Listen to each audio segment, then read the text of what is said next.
거저 있지 않은 줄 믿습니다.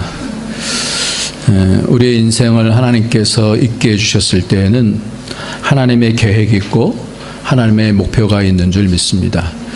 그렇다면 우리가 이 인생 가운데서 분명하게 살아야 되는데, 영원한 인생 가운데 그 지금 우리가 사는 그 70년, 80년 이 정도는 경점과 같다, 이렇게 얘기를 합니다. 경점, 잠깐의 그 경점과 같다, 이렇게 얘기를 하는데, 그 가운데 기준이 잘못되어지면 그냥 하나님의 계획과 목표대로 살지 아니하고 자기 생각대로 살 수가 있어요. 근데 그렇게 살다 보면 우리의 인생에 아무리 똑똑하고 또 지혜롭고 해도 늘 선택하는 것에 있어서 문제가 생길 수 있습니다. 하루에 몇 번씩 우리의 삶이 변화가 되어지기 때문에 우리의 삶이 분명한 어떤 하나님의 계획과 하나님을 나를 향한 목표가 잘 분별이 되어지지 않을 때는 참 살기가 어려울 것 같아요. 그래서 영원을 사는 그런 삶 속에서 오늘의 삶이 왜 있어야 되느냐, 이걸 아는 건 굉장히 중요하다고. 그러한 내비게이션과 같은 그런 하나님의 말씀, 하나님의 원리를 내가 붙잡지 못한다고 한다면 오늘도 시간은 점점 흘러가고 말 겁니다. 그러니까 오늘 하루하루의 삶이 굉장히 우리에게 중요한데, 그것이 이제 인생에 있어서 이제 기준이 되어지는데, 하나님께서 오늘 나에게 주시는 그 원리는 뭘까? 그거를 알려면 우리가 하나님 말씀을 알아야 돼요. 하나님께서 처음부터 주셨던 그 말씀을 알아야 되어지는데요. 물을 안 갖다 주시니까 우리 형제가 갖다 주네.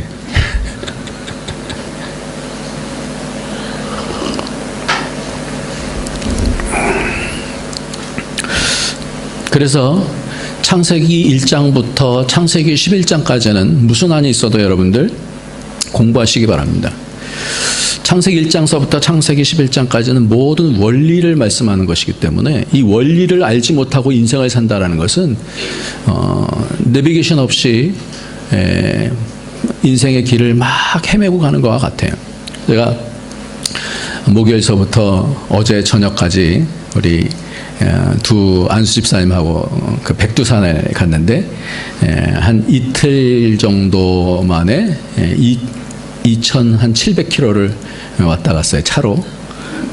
그래서 한 15시간 정도 운전해서 우리 이상권 집사님, 아주 대단하신 분이 갔다가 또 백두산 가서 보고, 그리고 다시 또 그렇게 돌아왔는데, 참 내비게이션이 가다가 말을 잘 안 듣더라고요. 그러니까 굉장히 답답한 거예요. 달리기는 달려야 되는데 내비게이션이 뜨질 않아요. 마찬가지로 우리 인생 가운데 내가 삶을 사는 것에 있어서 원리를 알아야 가지 않습니까? 내가 이때에 어떻게 판단을 해야 되는지를 알아야 되잖아요. 그래서 제일 처음에 하나님께서 우리에게 선악을 알게 하는 지식의 열매를 우리에게 그것을 통하여서 시험하시거든요.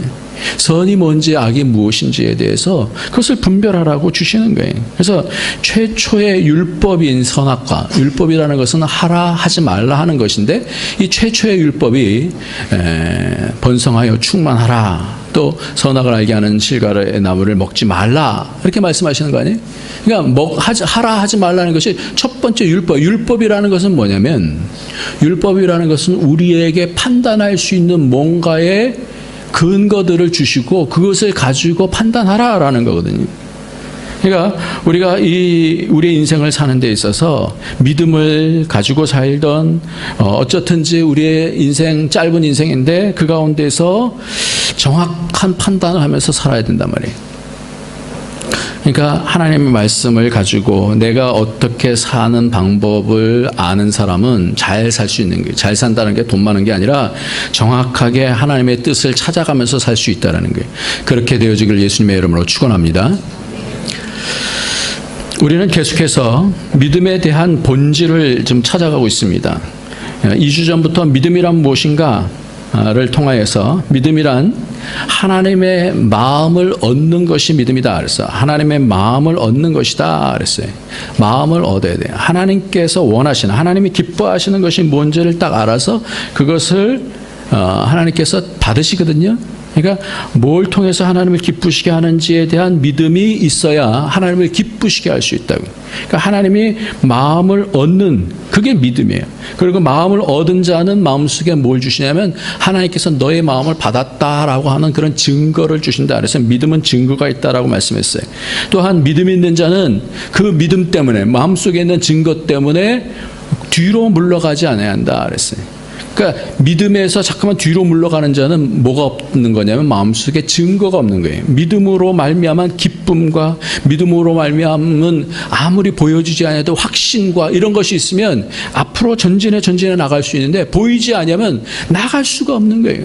내비게이션이 망가지면 나갈 수가 없는 거예요. 멈칫할 수밖에 없는 거예요.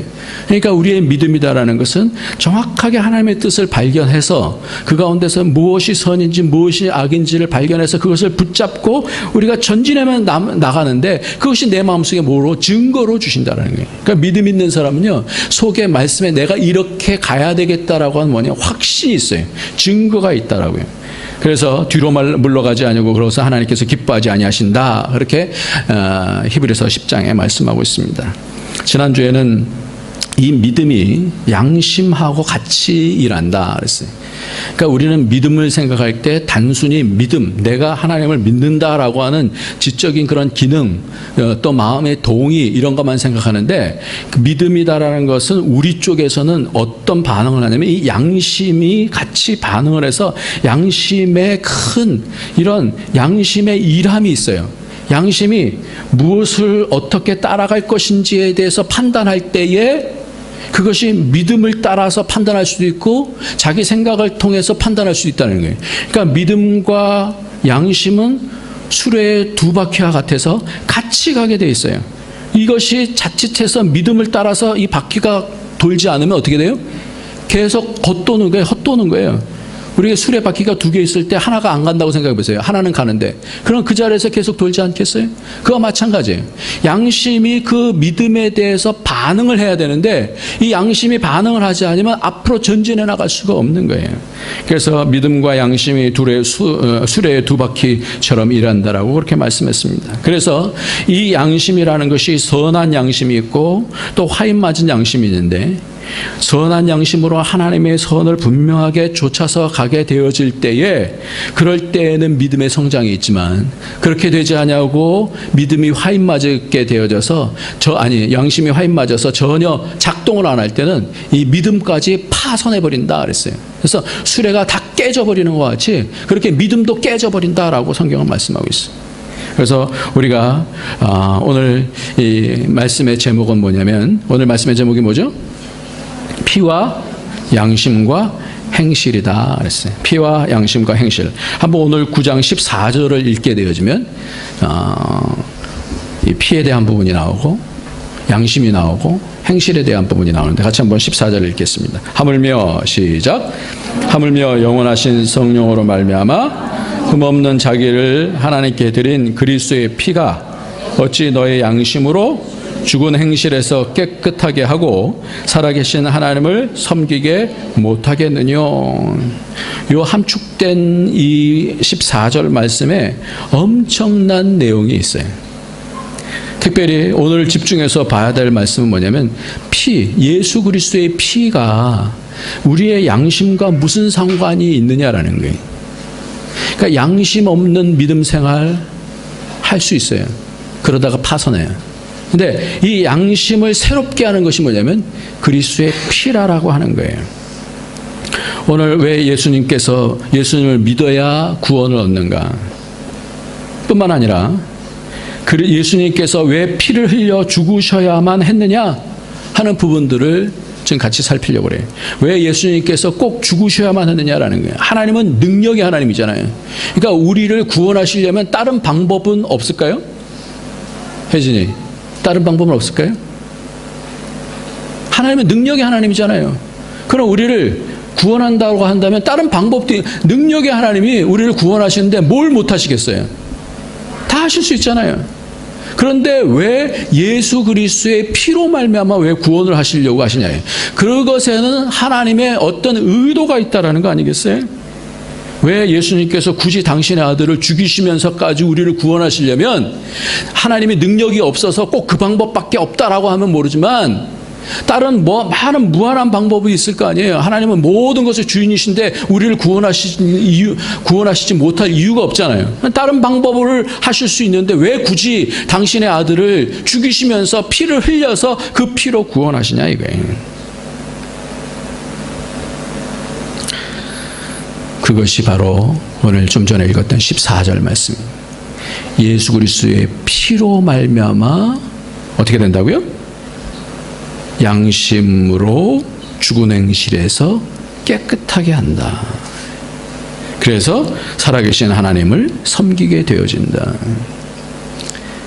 이것 때문에 예수님께서 당신의 하나님의 아들 예수님께서 십자가를 달리시며 죽으셔야 됐던 거예요. 다른 방법으로 하지 아니하시고 이렇게 하신 이유는 그리스도의 피가 필요했기 때문에. 그래서 어떻게 해요? 우리로 양심이 작동해서 죽은 행실 가운데서 벗어나서 살아계신 하나님을 섬길 수 있는, 그러니까 세상에서 말하고자 하는 하나님의 능력으로 우리를 확 어떻게 들어올려서 구원하시는 그것이 구원이 아니라 성경에서 말하는 구원이다라는 것은 꼭 이 길로만 가야 되는 거예요. 그러면 예수 그리스도의 피를 통해서 그 다음에 우리가 작동하는 것이 뭐예요? 우리의 양심이 다시 살아나서 죽은 행실 가운데서 다시 살아있는 행실로 바뀌어서 살아계신 하나님 앞으로 가서 하나님을 섬기게 돼야 그것이 예수 그리스도께서 피 흘려 죽으신 의미가 된다는 얘기예요.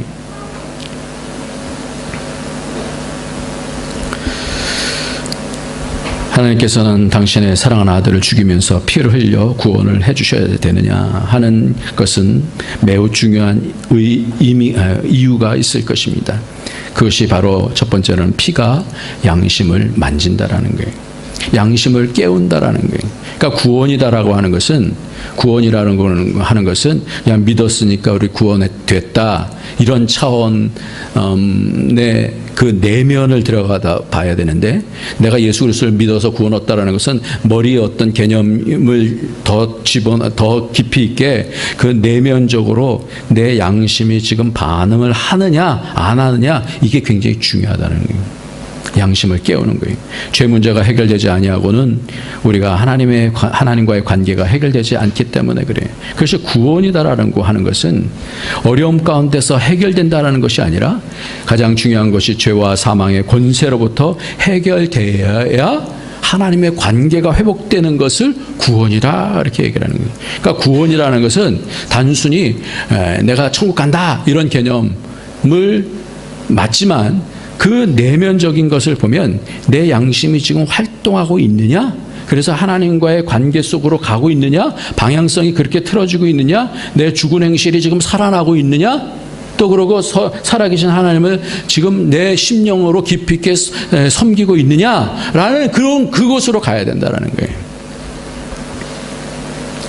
그러면 죄 문제가 어떻게 해결되느냐라는 거예요. 피가 어떻게 양심을 새롭게 하느냐라는 거예요. 양심을 어떻게 깨끗하게 하고 죽어있는 행실을 바꿀 수 있냐라는 거예요. 여러분들 예수 믿으면은 행동이, 삶이, 인생이 바뀐다라고 믿습니까? 아니면 믿음은 믿음이고 삶은 삶이다 그렇게 생각하십니까? 바뀐다고 믿죠? 믿습니까? 네. 히브리서 9장을 한번 보겠습니다. 9장 1절 한번 보겠습니다. 첫 언약에도 시작. 섬기는 예법과 세상에 속한 성소가 있더라.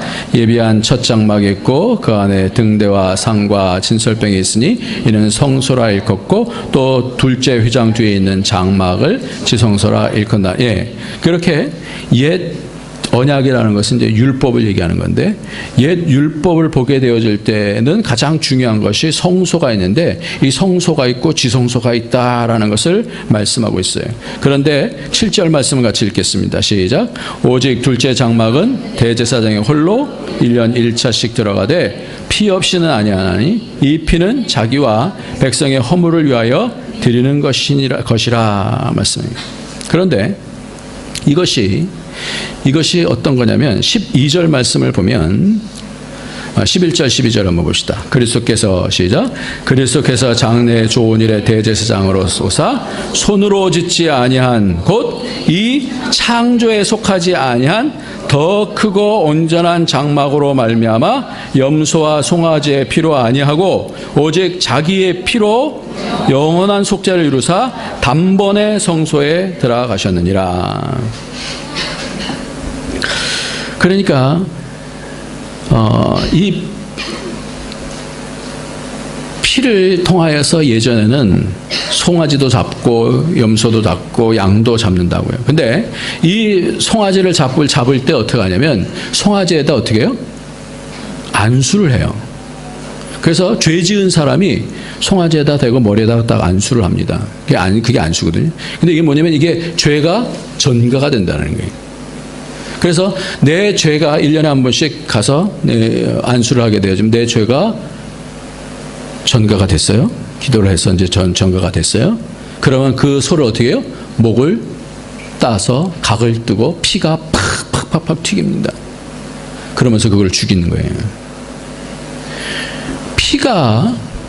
피가 왜 우리의 양심을 깨우냐 말이에요. 사실은 내가 죽어야 되는 건데 그 내 죄를 대신해서 전가를 시켜서 아무런 죄 없는 어떻게 해요? 그 송아지든지 양이든지 그것이 피를 팍 튀기면서 하는. 그리고 다 잘라요. 목도 자르고 팔도 자르고 다 각을 다 뜹니다. 그때 어떻게 해요? 양심이 깨어지는데 내가 죽어야 되는데 저 양이 죽는구나. 내가 그것을 보면서 내 죄 씻어졌네 할렐루야 이럽니까?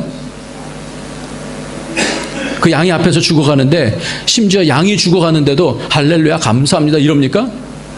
아니라고요. 그걸 보면서 1차적으로 가슴이 그냥 찌릿한 거예요.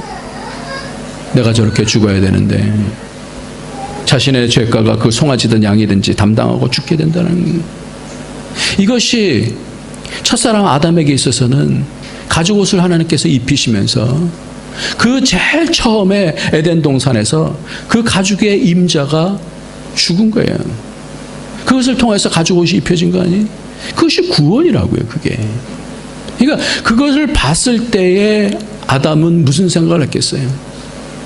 내 죄 때문에 누군가가 죽는 거구나 라는 그런 양심의 반응이 있게 되어지는 거예요. 피 흘림을 보고도 이렇게 양심에 찔림이 없으면 바로 도구마에 빠져있기 때문에 그래요. 가인에게 하나님께서 그걸 물으셔요. 가인이 그 동생 아벨을 돌로 쳐서 죽였잖아요. 자기가 분나서 아벨이 잘못한 것이 없는데 가인을 돌로 쳐서 죽였어요. 그랬을 때 하나님께서 말씀하신 것이 뭔지 아세요? 가인에게 내 아우의 핏소리가 땅에서부터 호소하느니라. 뭘 건드리는 거예요? 양심을 건드리는 거예요. 걔가 뭘 잘못했니? 네가 그를 왜 죽였니? 양심을 건드리는 거예요. 피가 왜 능력입니까? 피는 능력이 아니에요. 피는 죄의 책임을 지고 죽는 것을 말합니다. 피가 능력이 되는 것은 그 피가 내 심령을 깨울 때 능력이 되는 거예요. 그러니까 예수님의 피로 나는 구원 얻었어. 할렐루야 나 자유 얻었네. 너 자유 얻었네. 우리 자유 얻었네. 이게 아니라 1차적으로 양심에서 뭐가 나는 거예요? 미안함이 나는 거예요. 미안함이 살아나는 거예요. 내 죄 때문에 남이 죽은 것 그것도 모자라서 하나님의 아들이 죽은 것에 대한 양심이 살아나는 거예요. 그러니까 예수님께서 이 땅에 오셔서 제일 먼저 말씀하신 것이 뭐냐면 하나님이신 예수님이 이 땅에 오셔서 제일 먼저 말씀하신 것이 참고 참아서 하나님이 인간의 몸을 입으시고 3년 동안 더 참으셨다가 말씀하신 것이 회개하라 천국이 가까웠느니라 라고 말씀하시면서 말씀하신 것이 심령이 가난한 자는 복이 있나니. 마음이 없는 그런 형식적인 것들을 바리새인들이 계속해서 예배를 드리는 거예요. 제사를 드리는 거예요. 이제 나 그거 싫다 그래요. 그래서 말라기 가운데서는 오히려 성전문을 좀 누가 닫아줬으면 좋겠다 그렇게 말씀하는. 왜? 마음이 없는 거니까요. 양심이 살지 아니한다면 우리가 오늘도 예배에 와서 내 양심이 하나님 앞에 서 있지 아니할 때는 그것이 무슨 의미가 있겠어요? 그냥 예배 드리는 것 누구 보기 위해서 하는 겁니까? 이거 아무런 의미 없는 거예요. 내 양심이 하나님 앞에서 반응할 때. 그래서 양심이라는 단어의 원뜻이 뭐라고 그랬어요? 누군가와 함께 나를 본다라는 거예요. 그게 양심이라는 단어예요. 양심이라는 것은 누군가와 함께 하나님과 양심이 산다라는 것은 뭐냐면 나 혼자 내 생각대로 막 살다가 양심이 딱 살 때 내 속에 있는 선한 양심이 누굴 쳐다보냐면 하나님을 쳐다보는 거예요. 하나님이 나와 함께 내 삶을 보고 계시는 거구나. 그때 양심이 열려지게 되어지는 거예요.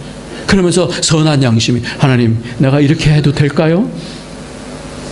그리고 죄를 져놓고는 하나님 오늘도 내가 너무너무 하나님 앞에 죄송스럽습니다. 그걸 받으시는 거예요. 양심이 방향을 잡게 되어집니다.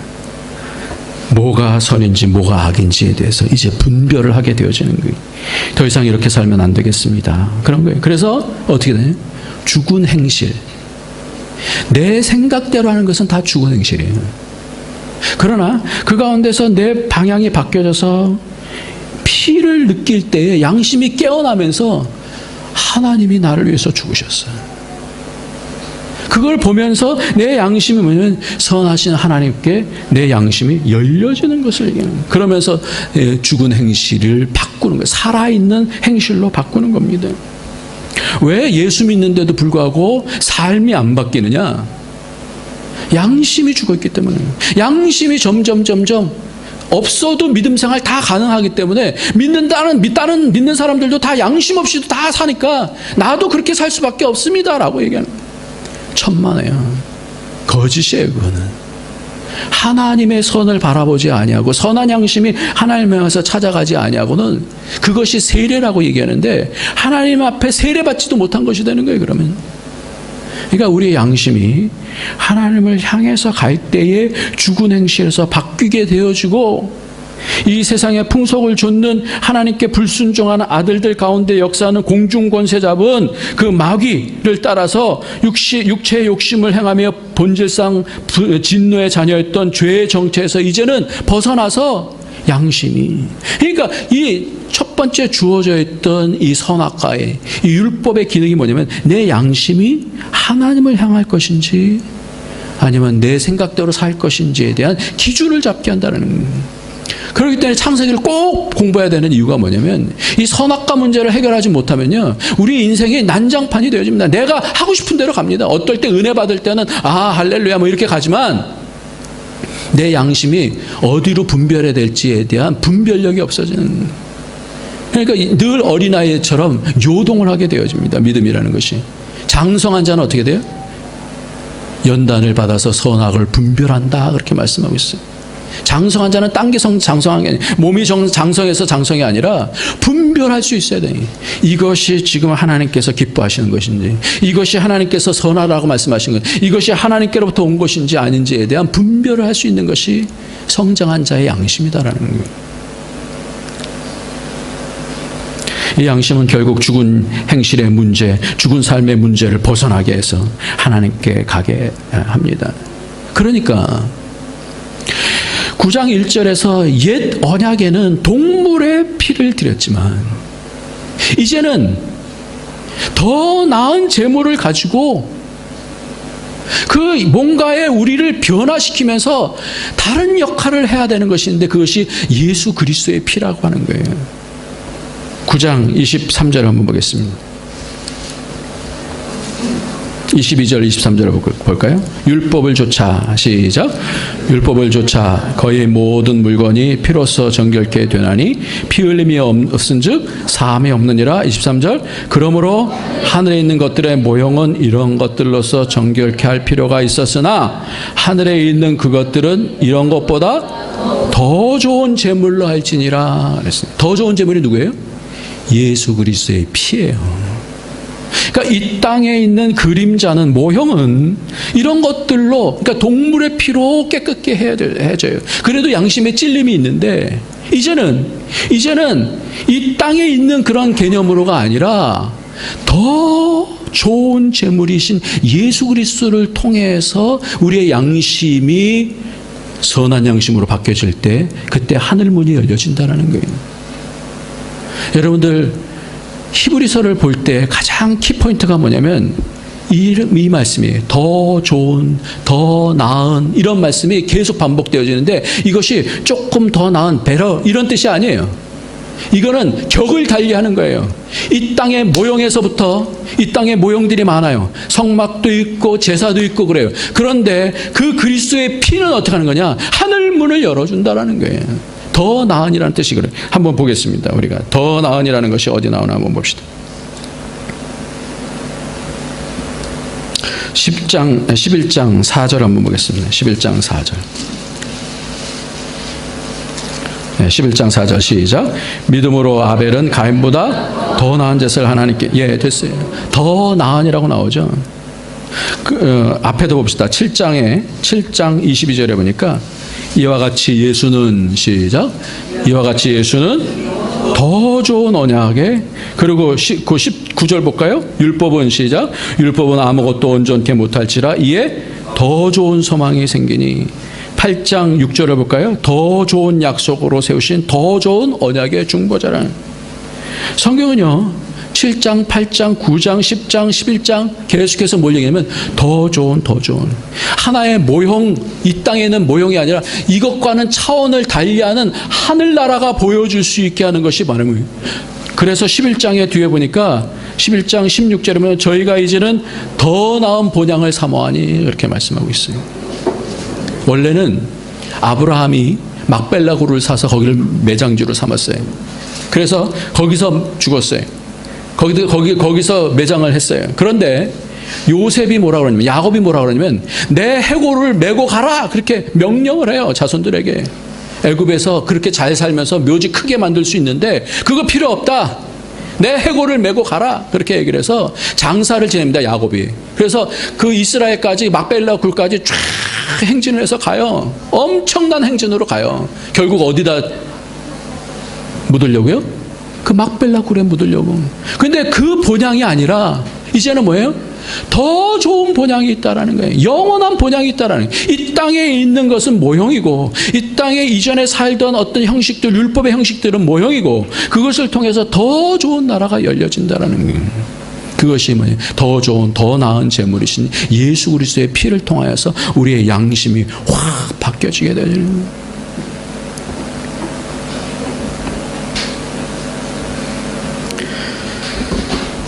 예배를 드리면서, 제사를 드리면서 아무런 죄책감도 없고 양심의 찔림도 없다고 한다면 예수님의 피를 모독하는 거예요. 그러니까 우리가 왔을 때는, 예전에는 조금 더 낫던 것 같아요. 예전에는 그것이 형식이라 할지라도 교회에 올 때는 뭔가 조금 몸에 옷도 좀 잘 차려서 입어야 되고, 잘 보이기 위해서가 아니라 이전에는 뭔가 깨끗하게 단정하게.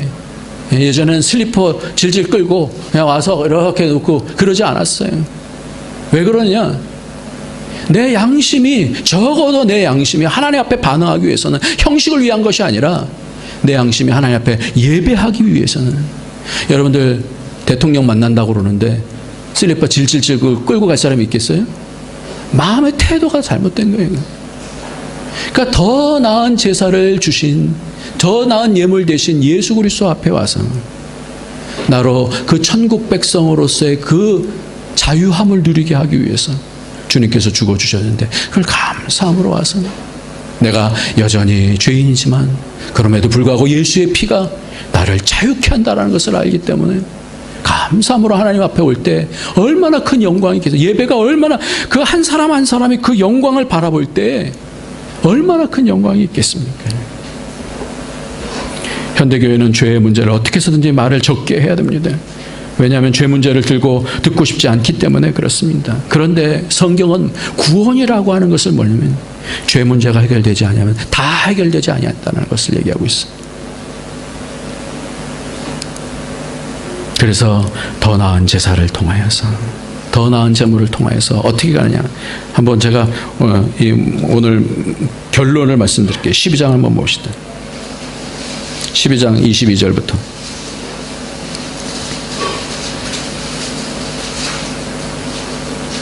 22절부터 그러나 시작.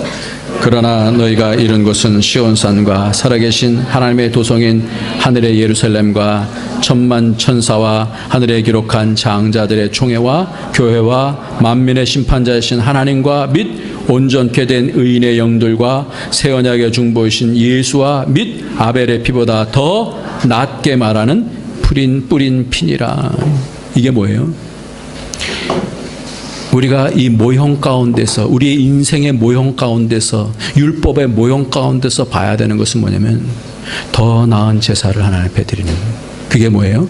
더 나은 제물이신 예수 그리스도의 피를 통해서 내 양심이 바뀌어지면서 삶 속에서도 행실이 바뀌어지는 거예요. 그것이 로마서 12장 1절 2절의 말씀이에요. 어떻게 바뀌는가, 어떻게 분별해야 되는가 하는 것을 제가 로마서 12장 1절 2절을 읽어드릴게요.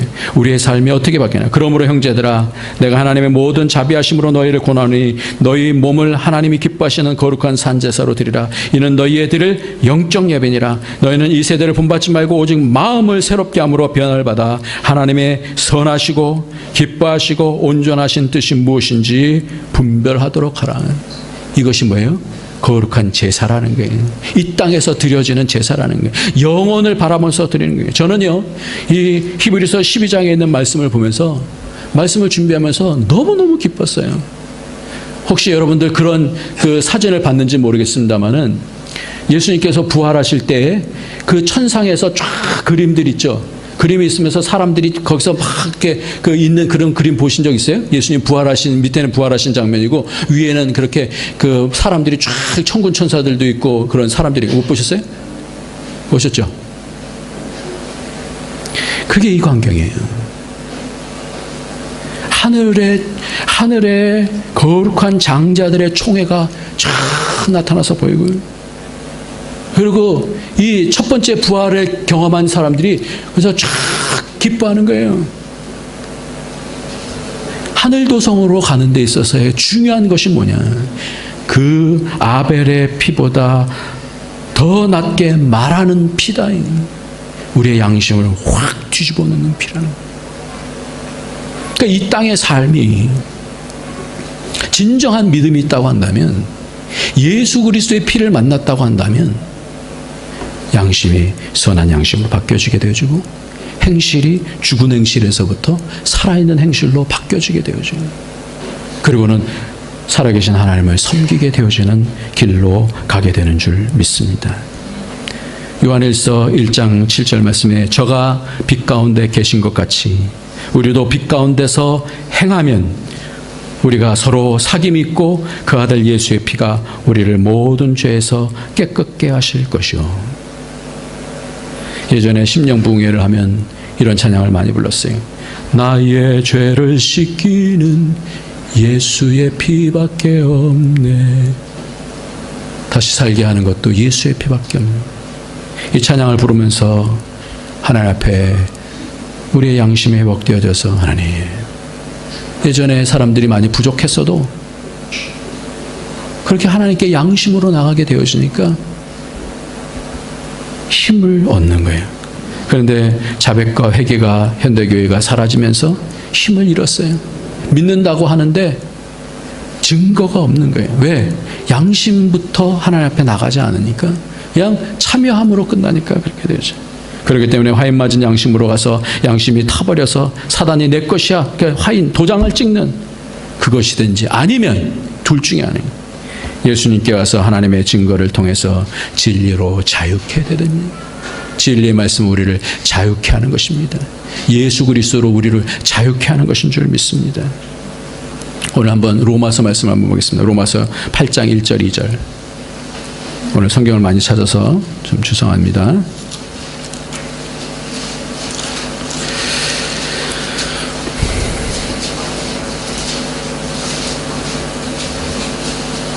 그러므로 한번 읽겠습니다. 시작.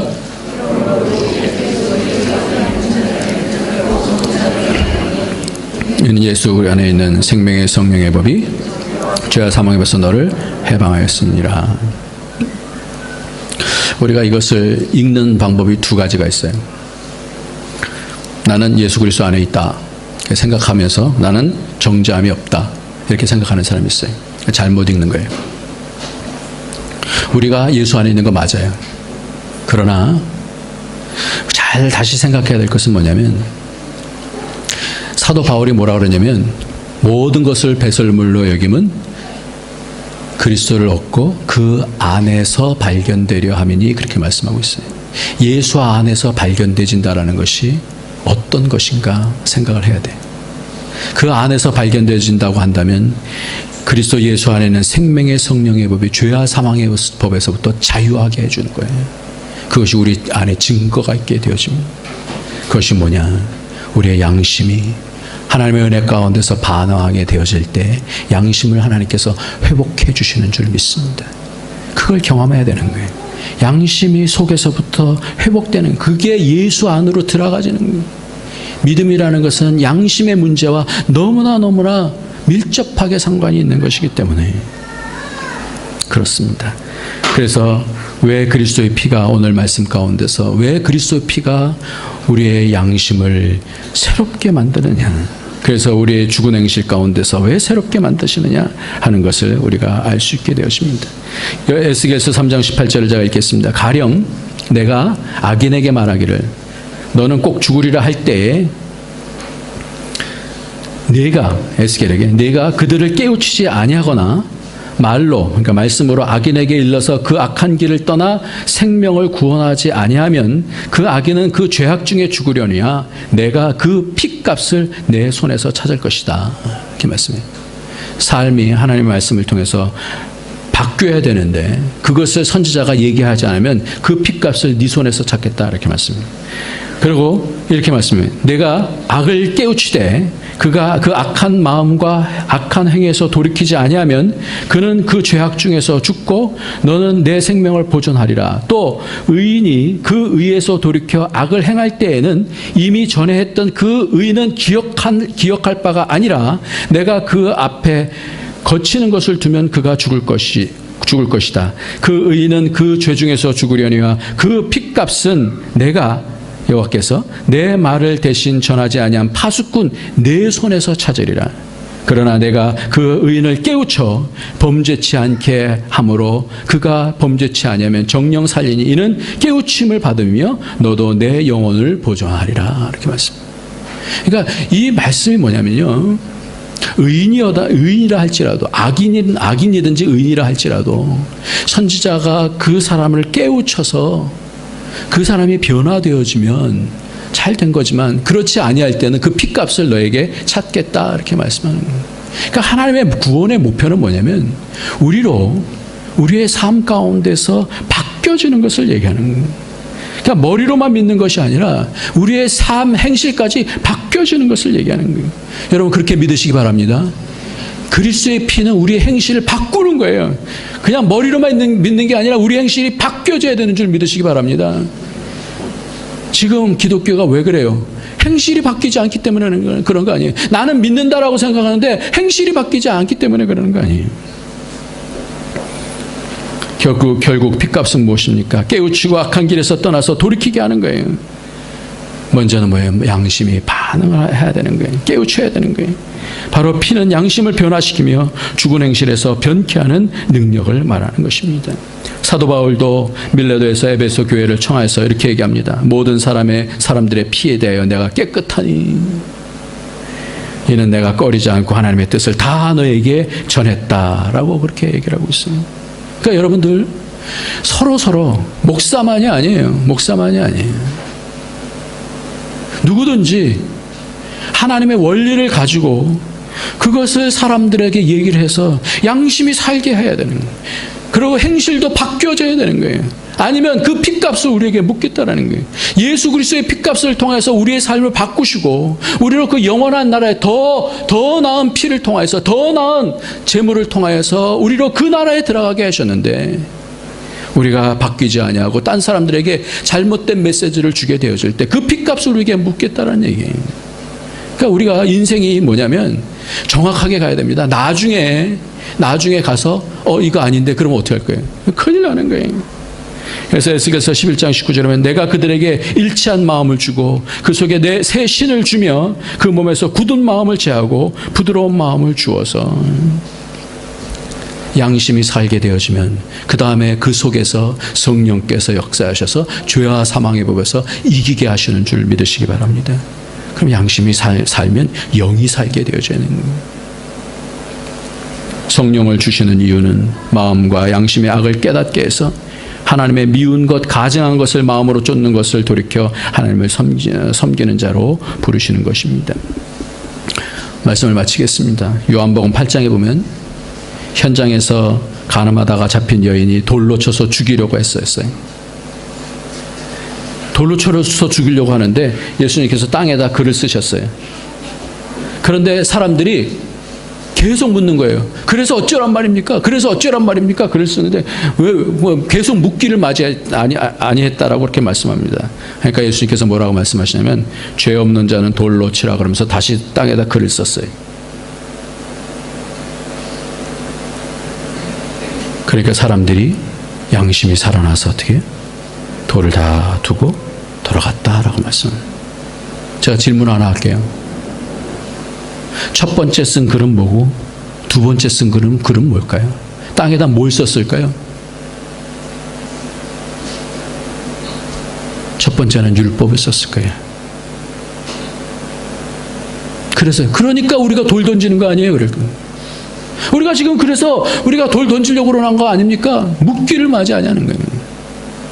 그랬을 때 주님께서 말씀하세요. 죄 없는 자가 돌로 치라. 그러면서 거기다가 율법을 다시 쓰는 거예요. 내가 율법에 이렇게 되었지만 내가 다시 말하노니 마태복음 5장에 있는 대로 내가 다시 말하노니 서로 사랑하라 썼을 거예요. 다시 율법을 쓰는 거예요. 내가 다시 말하노니. 그러니까 뭐예요? 양심이 반응하니까 그들이 죄를 버리는 떠나가는 거예요. 나도 죄인이구나. 나도 하나님의 은혜가 없으면 살 수가 없구나. 신학교 다닐 때 학교에 감독이 없어요. 선생님이 없어요. 그냥 학생들만 있어요. 시험지 쭉 나눠줘요. 답안지 씁니다. 말씀하시는 것이 그거예요. 앞으로 나가면 당신들 목사가 될 텐데 신학교에서도 컨닝했다라는 소리 들으면 되겠습니까?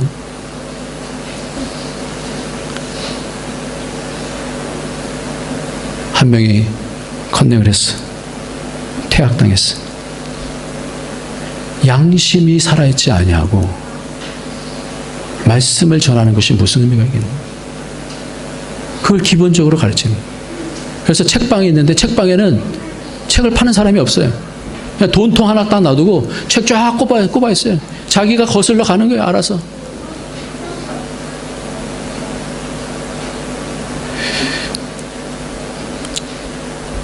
요즘 사회에도 양심 저울이라는 것이 있다고 그래요. 그래서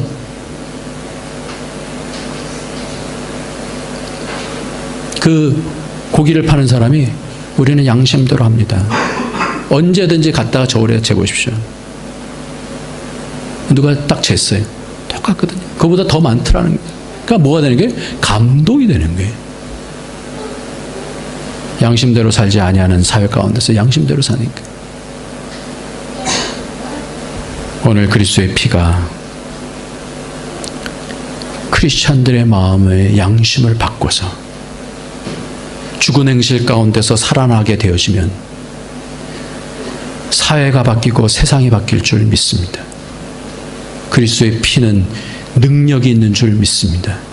오늘도 그 피 앞에서 겸손하게 내가 죽을 가운데 우리 주님 죽으셨습니다. 그것을 알고 더 낮게 말하는 피 앞에 겸손하게 섬을 통해서 더 좋은, 더 나은 본향, 더 좋은 부활, 더 좋은 곳으로 예배해 주신 그 문이 열려지는 복이 우리 이 땅의 삶 가운데서 있어지기를 예수님의 이름으로 축원합니다. 기도하겠습니다. 우리 시간에 기도할 때 우리의 인생이 그냥 있는 것 아닙니다. 하나님은 우리의 인생을 통하여서 그 나라를 주시길 원하시는데 그 과정이, 그 방향이 양심이 깨어나지 않으면 그 복을 얻을 수가 없어요. 오늘도 하나님, 내 양심이 깨어나기를 원합니다. 세상의 논리로 살지 않게 하여 주시고 하나님의 은혜를 따라서 살 수 있도록 예수의 피 앞에 나의 모든 죄악들을 다 소멸시킬 수 있는 그런 은혜가 있게 해주셔서 죽은 행실에 살게 하여 주시고 살아계신 하나님을 늘 만나고 그 영원한 나라를 들어갈 수 있는 자 되게 해달라고 우리 다 같이 통성으로 기도하겠습니다. 할렐루야. 하나님 아버지, 하나님께서 오늘도 불러주셔서 하나님의 은혜 앞에 아버지 서게 하여 주심을 감사합니다. 하나님 아버지, 하나님 아버지, 고마우신 하나님 아버지, 우리의 인생이 내가 지금 사는 것이 그저 내 생각대로 판단대로 살 수 있는 것이 아니라 하나님의 원리대로 살아야 되는데 오늘 히브리서 말씀 가운데서 그리스도의 피가 우리의 양심을 깨워서 아버지 하나님의 죽어있는 행실 가운데서 떠나서 하나님 살아계신 하나님 앞으로 나가게 한다는 말씀을 보았습니다. 하나님 기독교가 점점 하나님의 머리에 믿음이 되어지고 있는 상황 가운데 하나님 삶 속에서 하나님의 예수 그리스도의 피를 통하여서 변화되어지고 하나님 아버지 살게 되어지는 그런 아버지 하나님이여 참으로 선과 악을 분별할 수 있는 그런 믿음이 되어지기를 소원합니다. 하나님, 그래서 세상에 하나님 나라를 보일